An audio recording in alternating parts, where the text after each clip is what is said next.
Sinclair Broadcasting has hundreds of television stations all over the country, and a fascinating piece in the Washington Post by Sarah Ellison about how every year the stations that Sinclair owns conduct a short survey among their viewers to figure out what people are afraid of, get that, afraid of, so they can deliver more of that to them. A key question. This is from the article in the Washington Post. A key question in each poll, according to David Smith, the company's executive chairman, what are you most afraid of? The answers are evident, writes Sarah Ellison, in Sinclair's programming. Crime, homelessness, illegal drug use, failing schools, and other societal ills have long been core elements of local TV news coverage.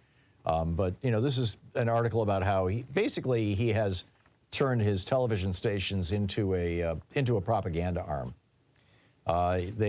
For example, in Baltimore, they're running this program called Baltimore is Dying, a so-called documentary. They did the same thing in Seattle. This is from the Washington Post. Again, the station's focus on urban problems in Seattle gained national attention when the Sinclair station produced an hour-long documentary in 2019 titled Seattle is Dying, which described how, quote, the appeal of the city is giving way to rampant crime, homelessness, and disgrace, end quote. But fortunately, in Seattle, there's still a locally owned newspaper. Now, in Baltimore, the guy who owns the Sinclair stations just bought the Baltimore newspaper.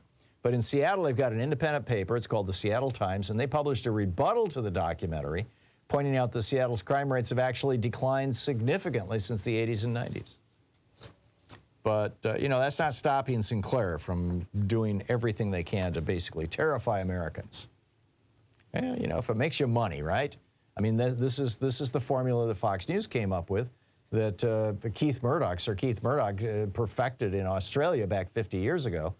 You know, deliver fear and loathing to people, you know, hate for politicians and fear of minorities in particular, particularly racial minorities and religious minorities, and you'll make a lot of money. And sure enough, you know, the Murdoch family's worth billions now.